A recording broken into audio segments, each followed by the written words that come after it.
नमस्कार, राजेश हूं।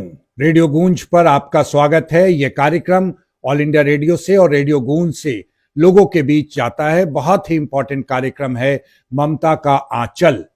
हमारे साथ बैठी हैं श्रद्धा चकहियार, डॉक्टर साहिबा बैठी हैं। इनसे दो चार बातें जानेंगे, बहुत इंपॉर्टेंट।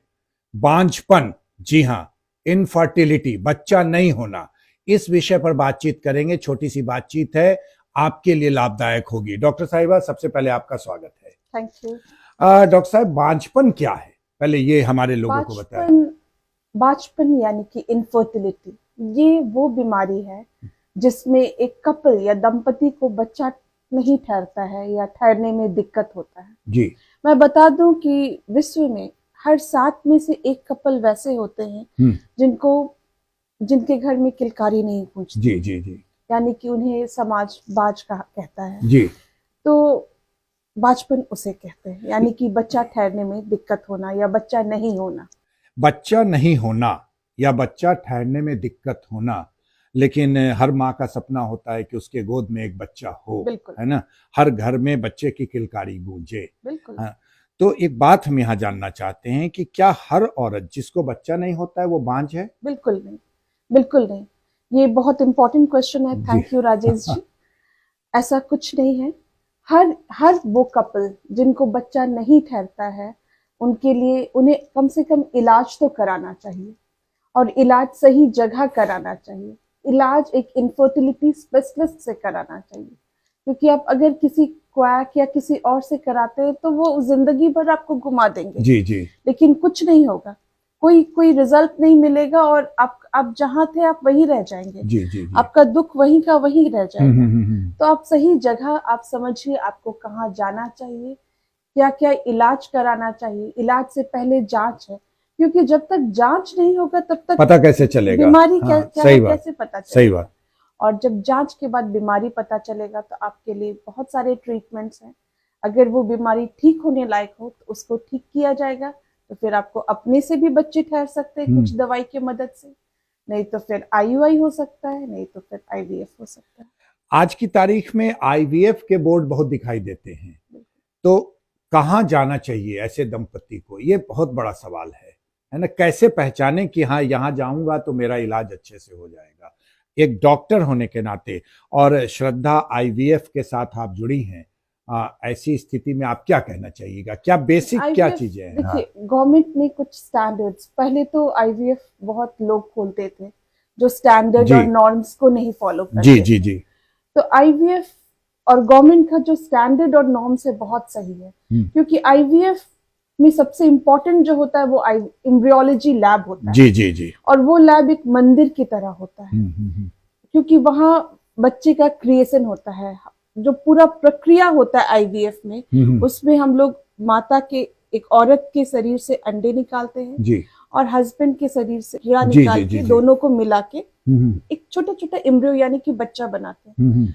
तो वो जो बनाते हैं हम लोग आईवीएफ लैब में बनाते हैं, और उसमें ना गंदगी होनी चाहिए, उसमें ना कार्बन डाइऑक्साइड ज्यादा होना चाहिए, ना ऑक्सीजन कम होना चाहिए, ना टेम्परेचर ज्यादा होना चाहिए, ना ह्यूमिडिटी कम होना चाहिए, सब स्टैंडर्ड होना चाहिए। तो आपको वैसे जगह जाना है जो लैब उस चीज को मेंटेन कर रहा है। जी जी जी। आप चाहें तो उस लैब का जो फाइल से आप चेक कर सकते हैं। एक बार आप सेटिस्फाई हो लें कि हाँ, ये एक्रेडिटेड लैब है, यहाँ पे सही काम होता है, तो फिर आप करा सकते हैं, क्योंकि सही जगह अगर आप कराएंगे तो इलाज बिल्कुल संभव है। डॉक्टर श्रद्धा, आपने ये सारी चीजें बताई, क्या आपका श्रद्धा आईवीएफ ये स्टैंडर्ड पर खरा उतरता है? बिल्कुल। गवर्नमेंट ऑफ इंडिया का जो नॉर्म्स है कि लैब में एचवैक होना चाहिए, ये जो गैस चेंजेस पर आर है, जो ह्यूमिडिटी जो मेंटेन करना है, जितना CO2 लेवल मेंटेन करना है, VOC पार्टिकल काउंट,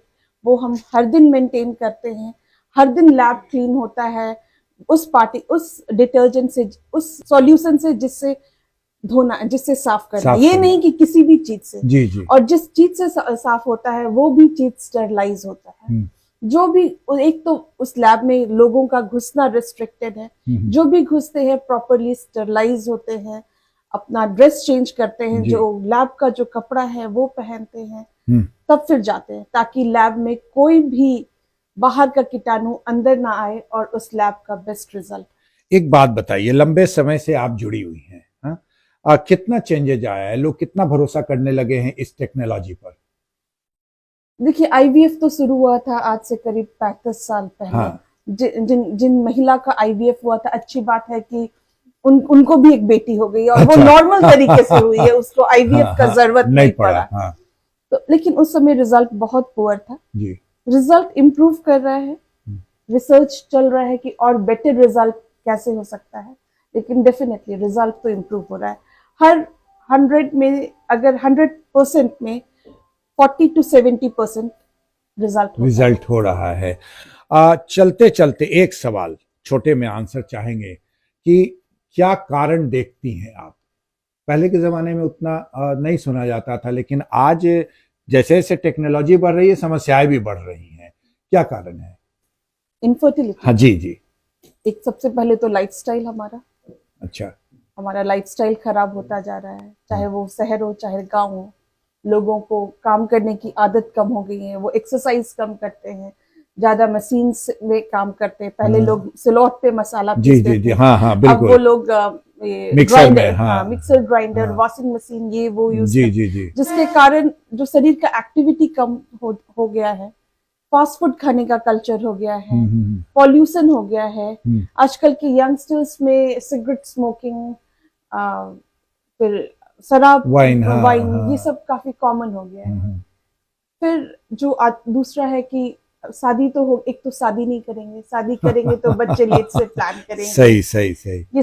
ये सब कॉमन कारण है, लेकिन कुछ कारण जो इन्फेक्शन, जो कि ये सब बड़े कारण है, जो पहले से भी था, वो सब भी कारण है। और भी बहुत सारे कारण हैं, लेकिन ये कॉमन। हमें तो ऐसा लगता है डॉक्टर साहिबा कि अगर कोई समस्या हमारे अंदर आती है ना, तो 90% टाइम हम ही जिम्मेदार होते हैं उसके लिए, है ना?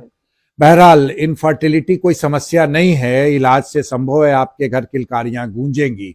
अगर डॉक्टर श्रद्धा से आप बातचीत करना चाहते हैं तो नंबर नोट कर ले, 9162562266 ये नंबर है। और देखते रहें और सुनते रहें रेडियो गूंज। Thank you so much.